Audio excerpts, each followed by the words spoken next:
te me afastar, por mim amor mostrarás. Abre minha visão para tuas obras eu ver. Quando eu não enxergar, sei que me guiarás. Abre minha visão para tuas obras eu ver. Cristo, dá-me visão para tuas obras eu ver. O mar se abrirá, povos virão ao ouvirem tua voz.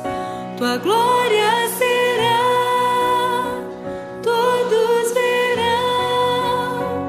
Teu querer se faça em nós.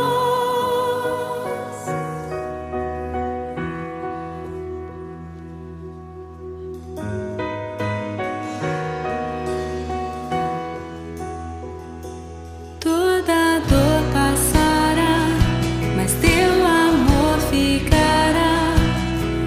Abre minha visão para tuas obras eu ver, e eu então louvarei, em ti me deleitarei.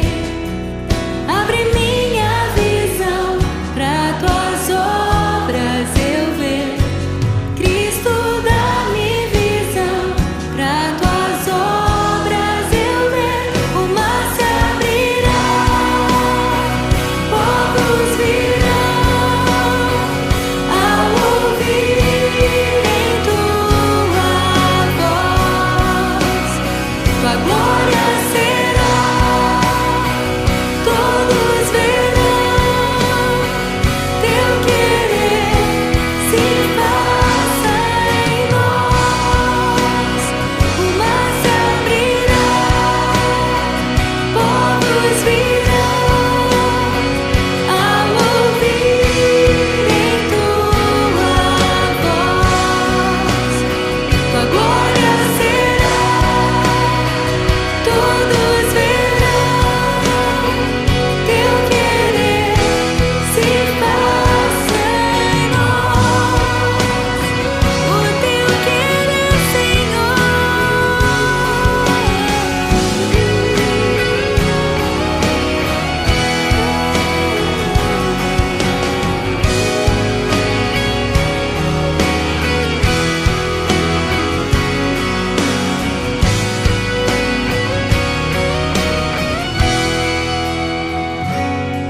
Abre minha visão para tuas obras eu ver.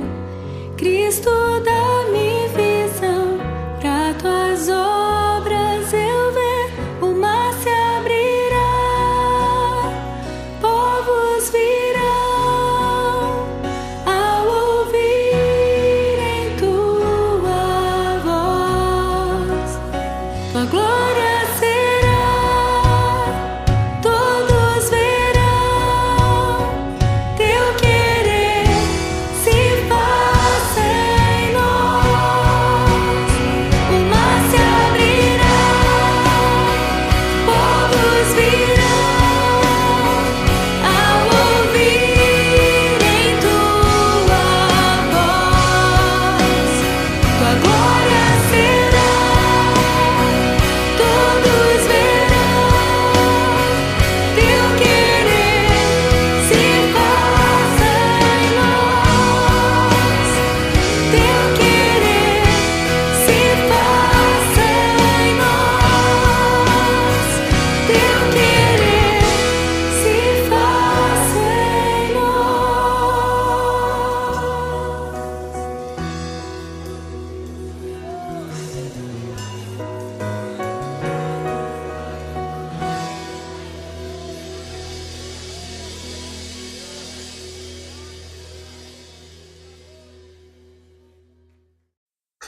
Se o Senhor não edificar a casa, em vão trabalham os que a edificam. Se o Senhor não guardar a cidade, em vão vigia a sentinela. Nós vamos, com este versículo, dando início ao nosso culto público de adoração ao nosso Deus. e vamos orar e em seguida entoaremos o hino 375 do cantor cristão. Segurança. Oremos. Querido Pai, amado Senhor, aqui estamos mais uma vez reunidos em Teu nome para juntos, ainda que à distância, apresentarmos-te o nosso culto de adoração e também de gratidão. Pedimos-te, Senhor, que o recebas, porque ele parte do mais profundo do nosso coração. Não fora isso, não haveria necessidade de estarmos usando este tempo para buscarmos a tua face. Pedimos-te, Senhor, que recebas o culto e que abençoes o nosso coração. Que sejamos grandemente edificados, que a tua palavra encontre guarida na nossa vida, na nossa alma, no nosso coração, de tal maneira que sejamos cada dia mais íntimos teus e mais próximos da tua vontade. Fala aos nossos corações nesta noite, nós oramos no nome de Jesus, o nosso Salvador. Amém, Senhor.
Nós estamos num mês muito especial, mês da família, o mês quando comemoramos o Dia das Mães. No próximo domingo, estaremos comemorando este dia tão especial no calendário da humanidade, no calendário, inclusive, da Convenção Batista Brasileira.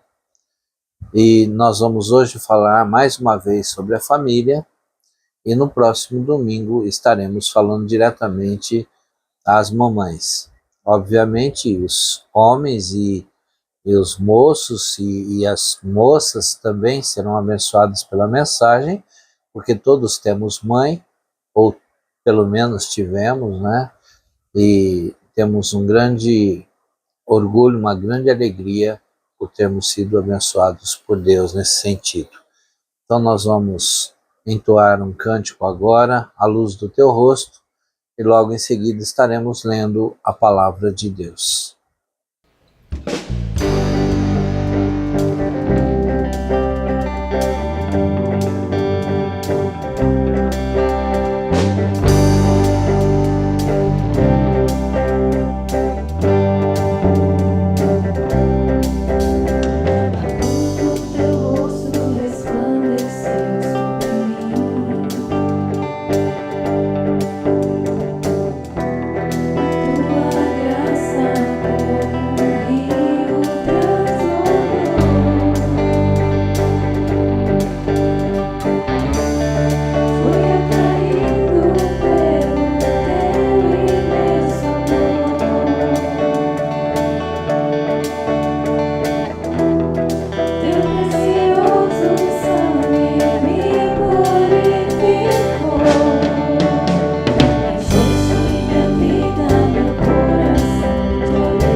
Nós vamos ler o texto bíblico que encontramos na carta de Paulo a Filemon, no capítulo 1.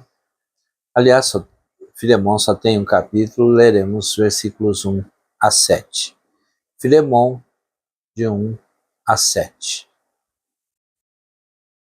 O texto nos diz o seguinte: Paulo, prisioneiro de Cristo Jesus, e o irmão Timóteo, ao amado Filemon, nosso cooperador. A irmã Áfia e Arquipo, nosso companheiro de lutas, e à igreja que está em tua casa. Graça a vós e paz da parte de Deus nosso Pai e do Senhor Jesus Cristo. Sempre dou graças ao meu Deus, lembrando-me de ti nas minhas orações, ouvindo o teu amor e a fé que tens para com o Senhor Jesus e para com todos os santos, para que a comunhão da tua fé se torne eficaz no conhecimento de todo o bem que há em nós por Cristo, pois tive grande alegria e consolo no teu amor, porquanto, irmão, o coração dos santos tem sido reanimado por meio de ti. Que Deus, o nosso Pai, se digne em abençoar esta porção da sua palavra no nosso coração. Nós vamos entoar o cântico Novo Coração.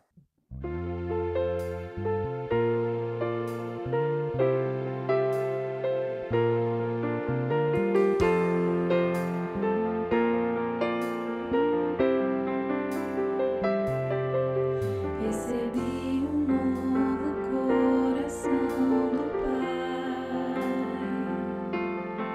coração regenerado, coração transformado, coração que é inspirado por Jesus.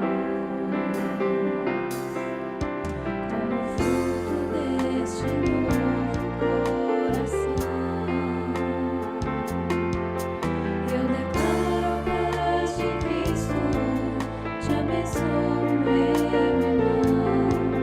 Preciosa é a nossa comunhão.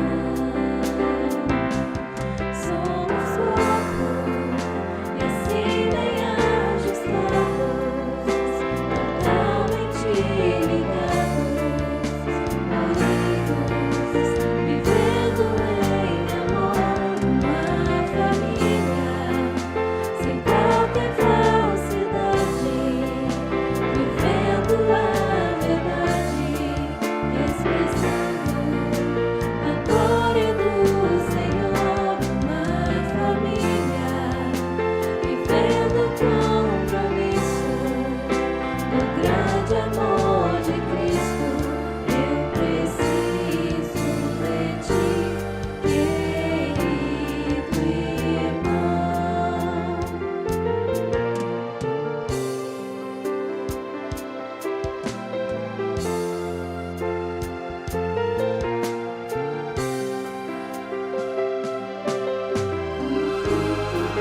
Deste novo coração, eu declaro a paz de Cristo, te abençoo, meu irmão. Preciosa é a nossa comunhão.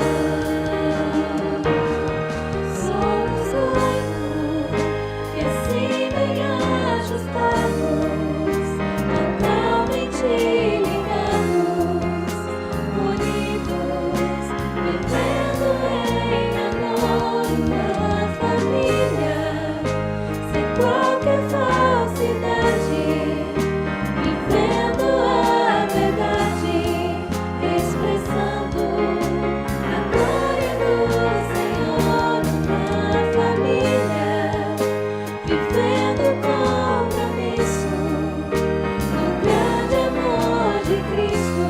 Eu preciso de ti, querido irmão.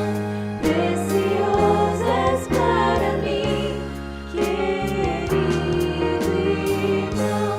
Eu preciso de ti, querido irmão. Precioso és para mim, querido irmão.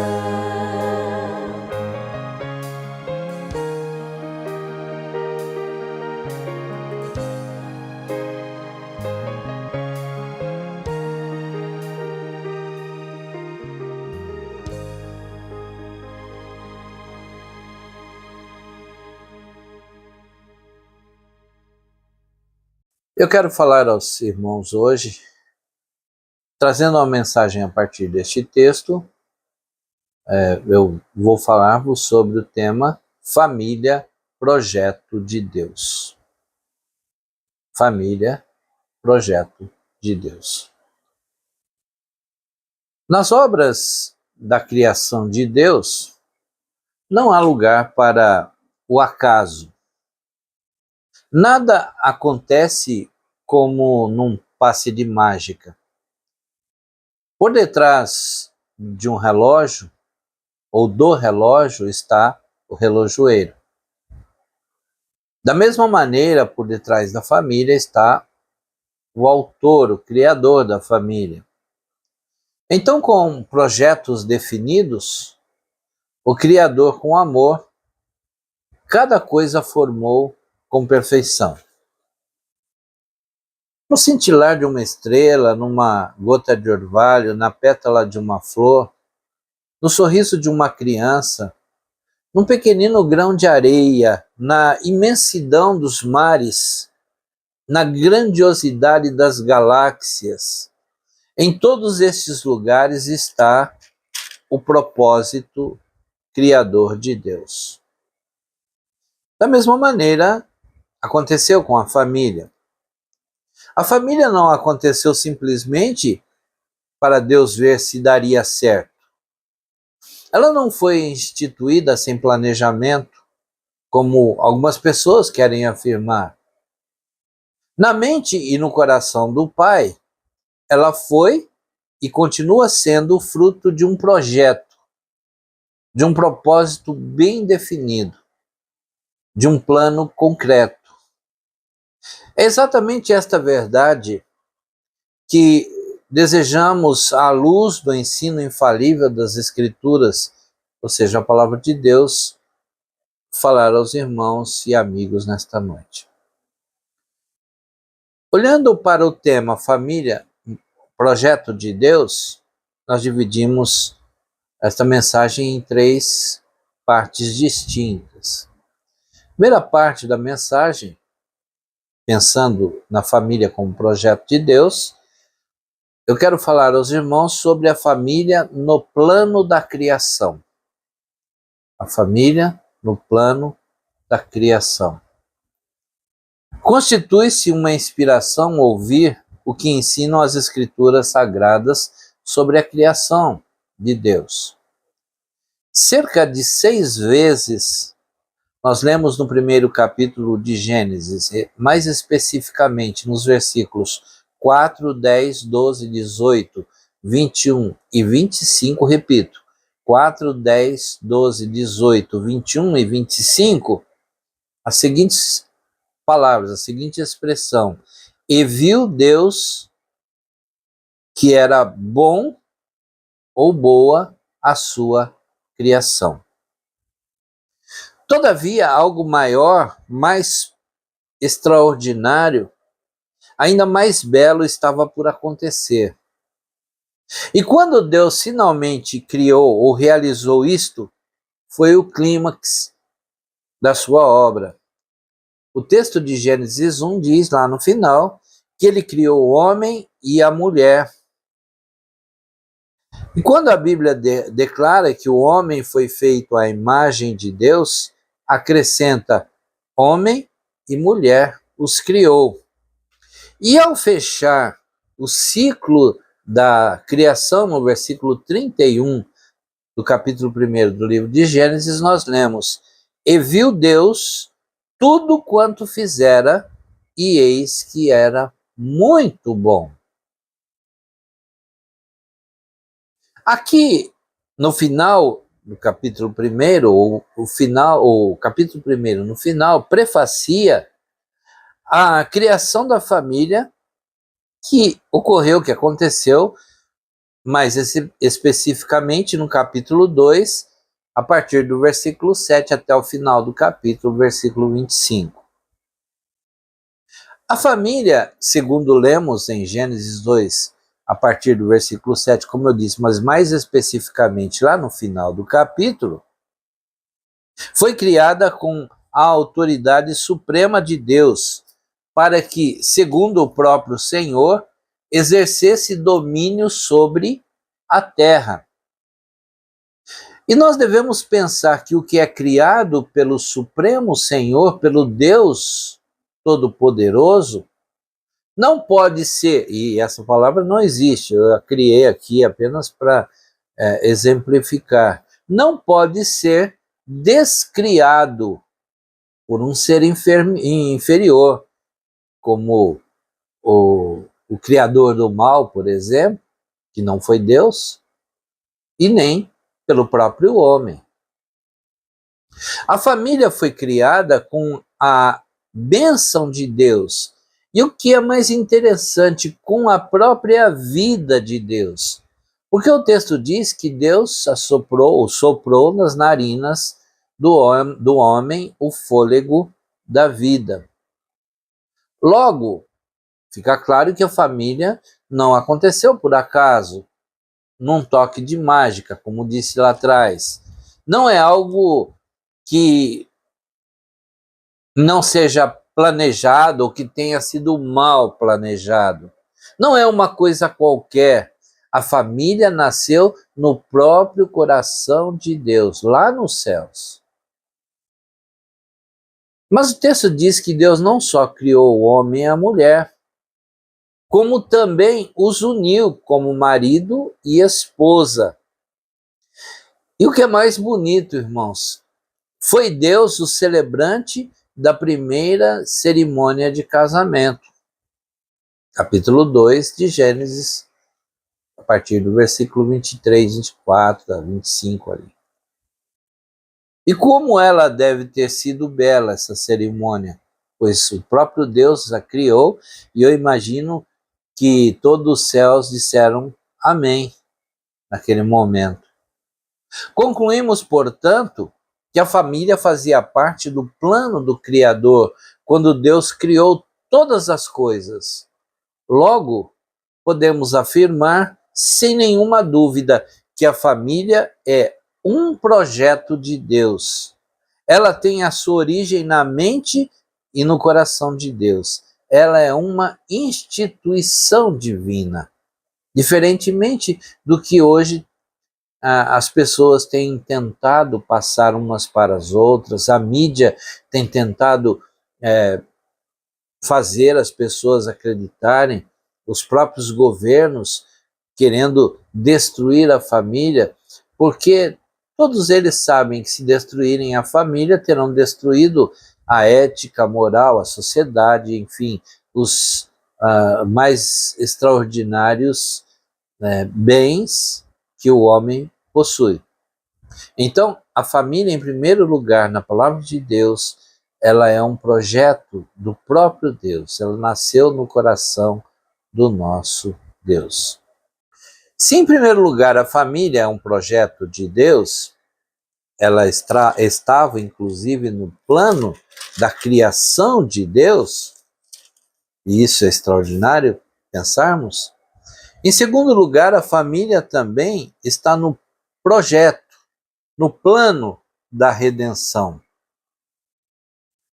De fato, é belo pensar que a família estava no plano divino da criação, mas não é menos belo e inspirador pensar que no plano salvífico de Deus ela também esteja ou estava incluída desde o início. Se não, vejamos. A própria palavra de Deus, lá em Gênesis capítulo 3, versículo 15, mostra-nos que da família viria a salvação de toda a humanidade.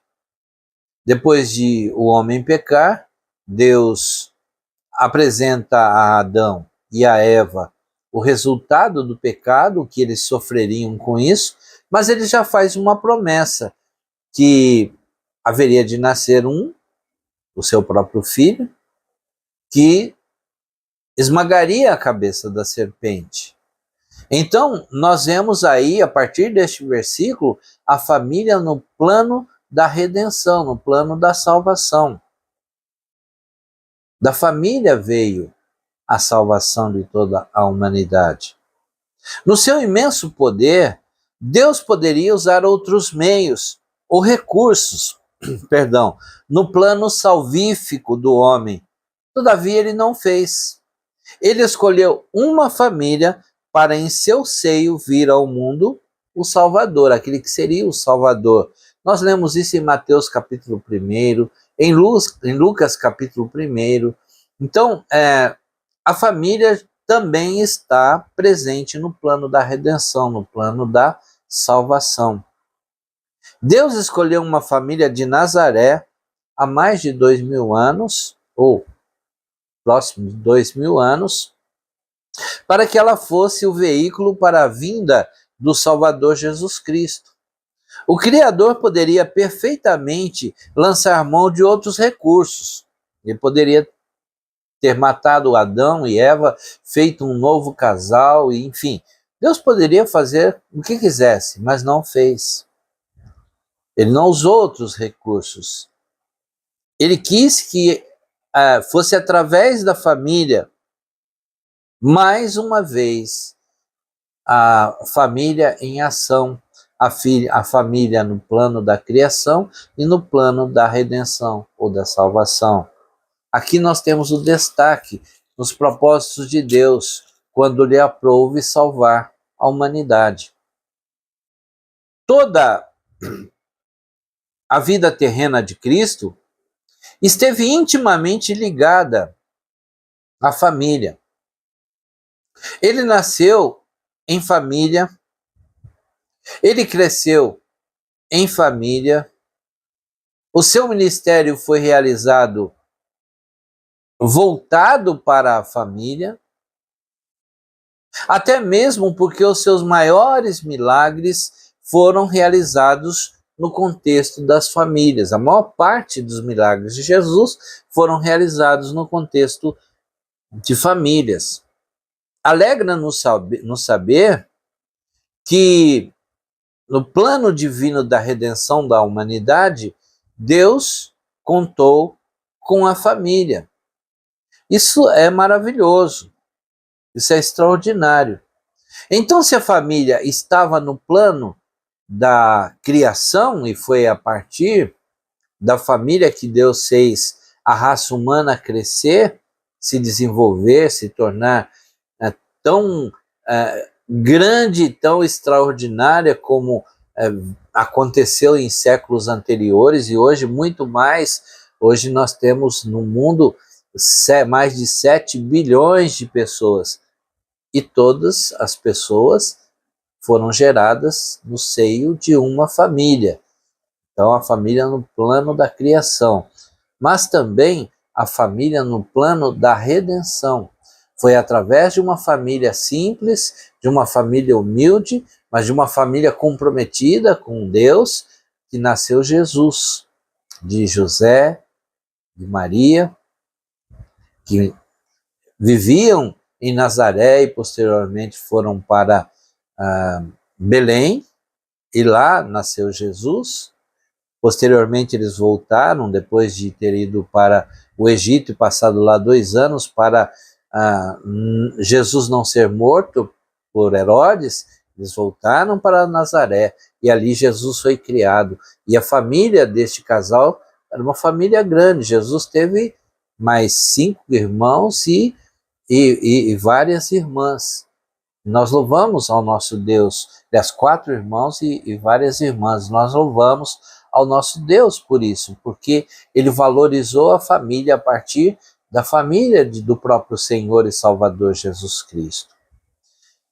Mas em terceiro lugar nós temos também, e aí nós vamos olhar para o texto que lemos nesta noite, a família como projeto na proclamação e na instituição da igreja.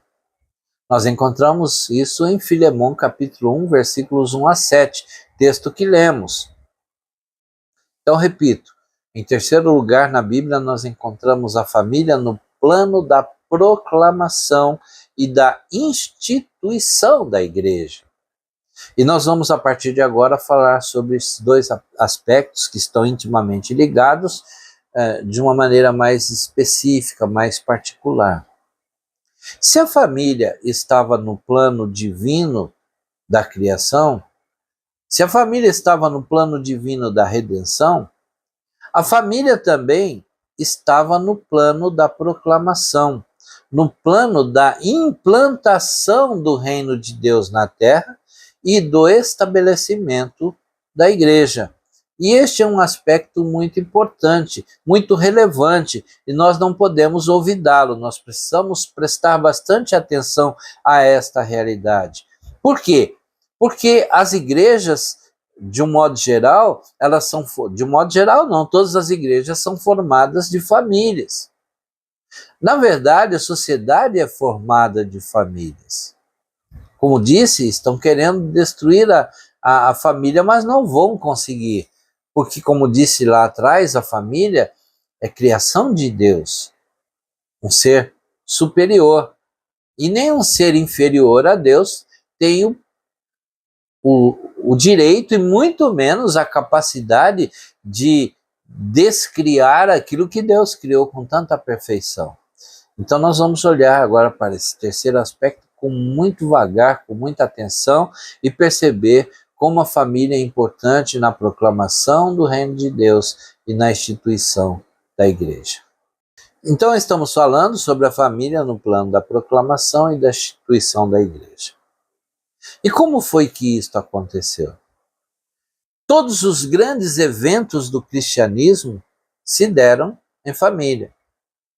O Espírito Santo, ele veio a partir da reunião de um grupo de pessoas. Nós lemos isso lá em Atos capítulo 1, inclusive a própria mamãe de Jesus se reunia no cenáculo, eram 120 pessoas que se reuniam, posteriormente o Espírito Santo veio e lá estavam reunidas muitas famílias, né?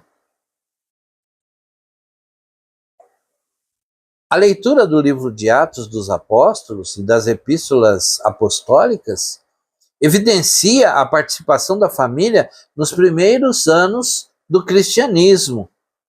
É comum a expressão na Bíblia, a igreja que está na casa de fulano, de ciclano, de beltrano.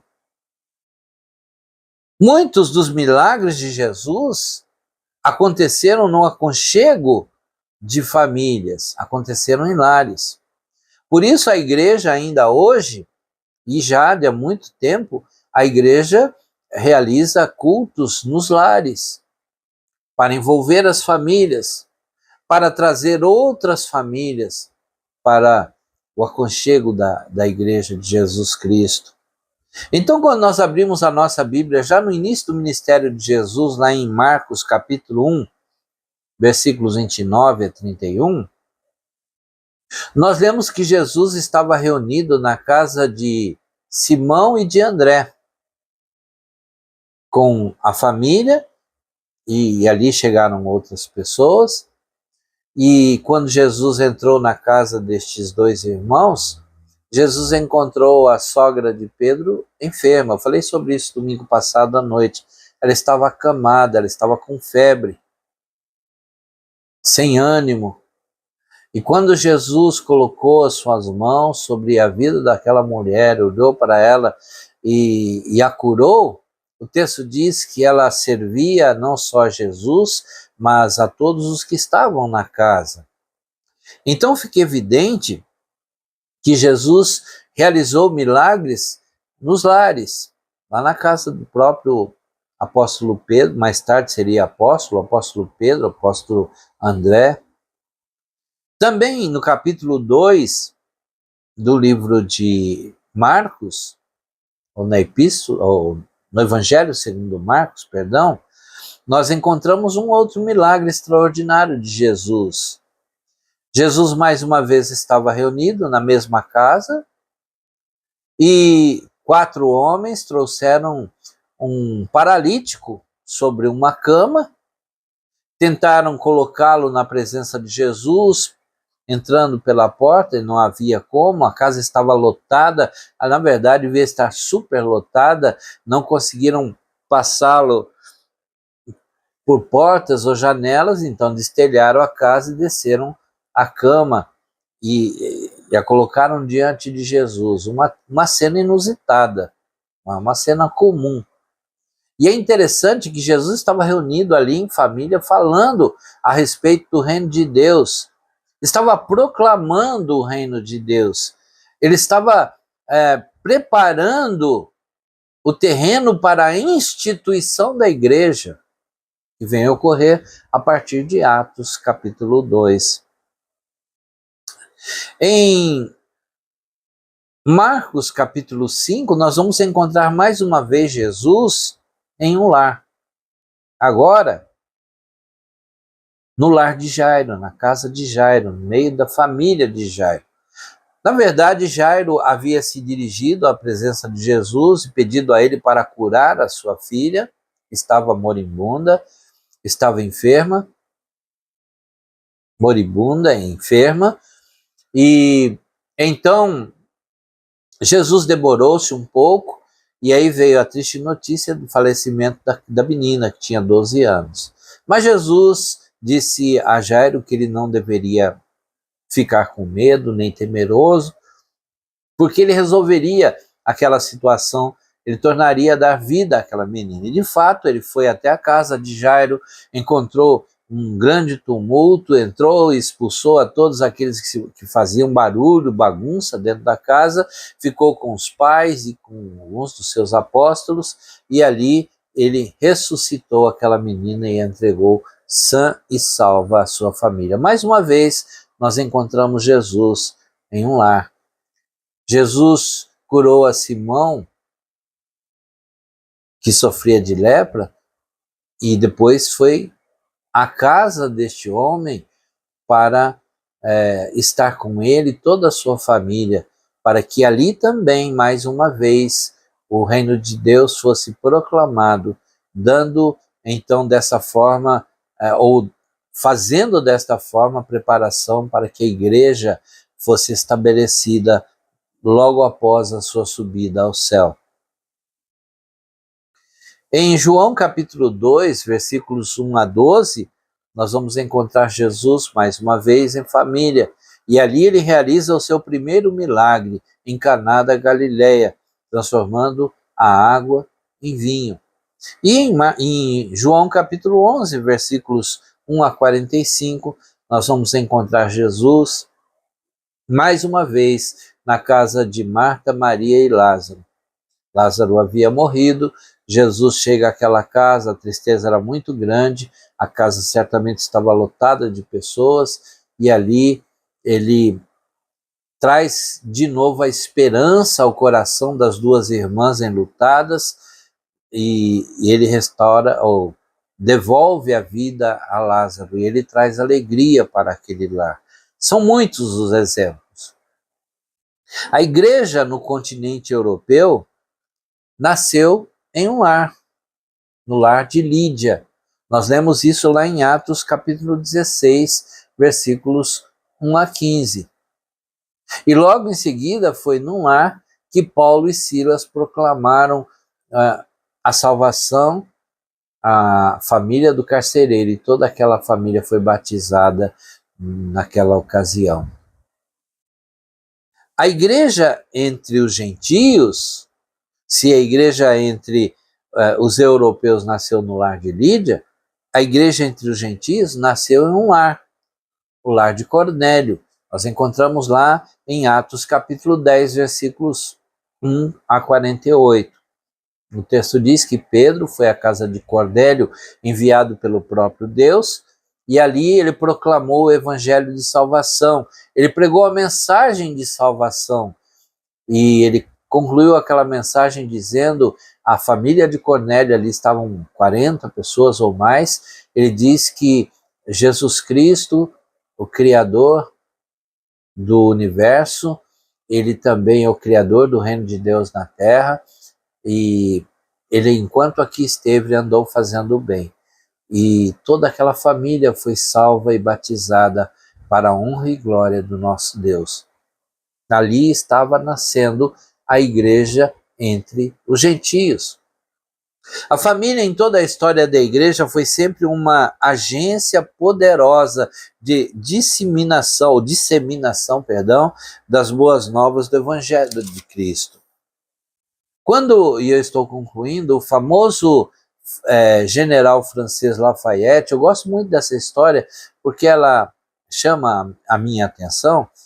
Quando o famoso general francês Lafayette voltou aos Estados Unidos, e agora pela última vez, ele foi recebido com honras pelo povo americano, honras reais inclusive. Uma frota saiu ao seu encontro em alto mar, e uma banda marcial executou o hino nacional da França. Mas é interessante que no meio de todas essas calorosas manifestações, o grande general permaneceu impassível. Ao desembarcar, foi saudado pelos fortes de terra e mar. Os soldados veteranos, conduzindo bandeiras francesas, o saudavam entusiasticamente, mas ainda assim o general não dava maiores provas ou mostras de alegria, ele se manteve passivo. Quando, todavia, compareceu uma imponente recepção realizada em sua honra e foi descerrada a tela que representava uma paisagem de sua aldeia natal, onde apareceu a sua casa, o general não se conteve e irrompeu em lágrimas como se fosse um menino. As doces recordações da região onde estava a casa, onde ele fora criado, onde seus pais viveram, abalaram profundamente o seu espírito, fato que não ocorrera até então com as ruidosas manifestações recebidas. Do mesmo modo, é deveras inspirador tomarmos conhecimento do quanto Deus ama e valoriza a família. Deus ama a família do irmão, a família do amigo que me ouve. De igual modo, Deus tem um plano maravilhoso para a vida de sua família e para a família com a qual o irmão convive ou com as famílias com as quais o irmão tem relacionamento. E desta maneira, o irmão tem a oportunidade de proclamar o reino de Deus e mostrar o quanto a igreja de Jesus Cristo é importante.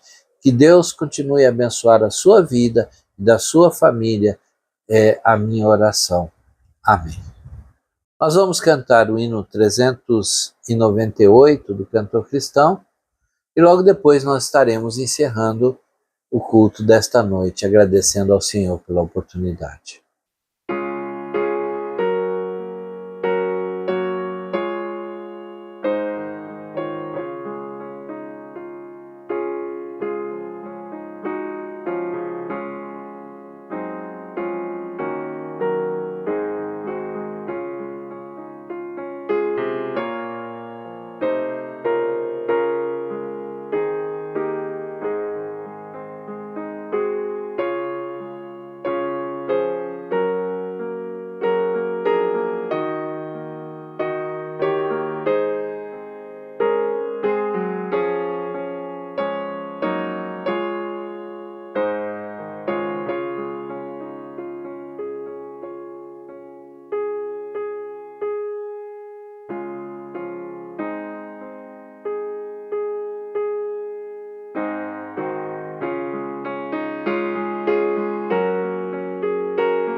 Nós vamos orar, concluindo o culto desta noite.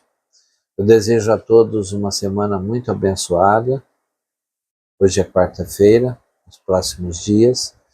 No próximo domingo, lembrando que teremos a Escola Bíblica Dominical no nosso templo, na Rua 2, número 609, na esquina da Avenida 11, às 9h30, e à noite, o nosso culto público de adoração ao nosso Deus, no mesmo local. Nós vamos então orar.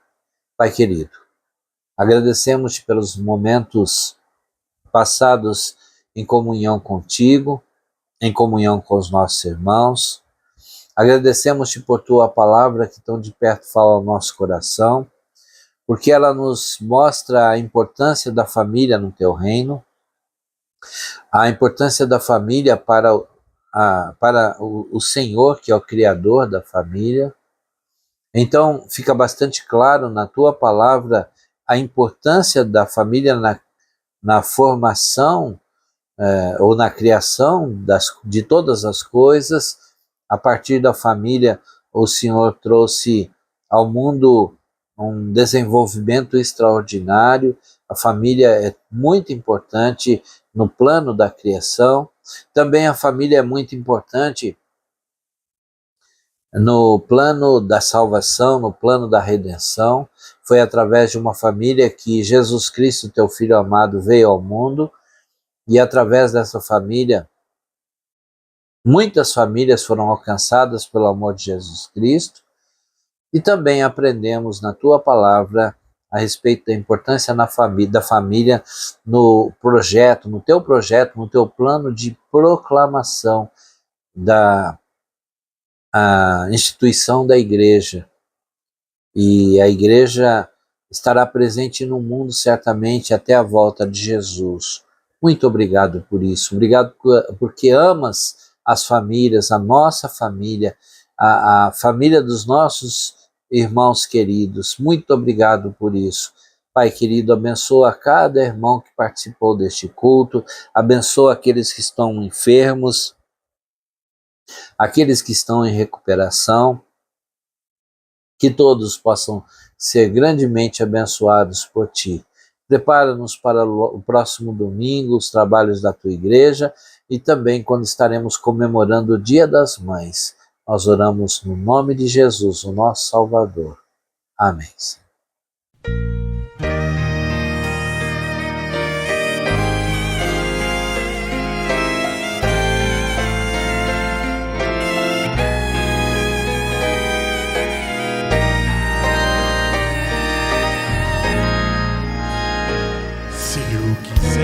Falar com Deus, já disse alguém que é preciso estar a sós. Na penumbra então ouvi, falando a mim em pensamento a sua voz. Se quiser falar com Deus e assim deixar fluir a voz do coração, Ele poderá me ouvir pelas palavras dessa doce oração. Pai nosso que estás nos céus, santificado teu nome seja sempre. O teu reino entre nós está beleza, tua vontade para sempre seja feita. Dá-nos o pão e o perdão de nossas faltas e livra-nos do mal.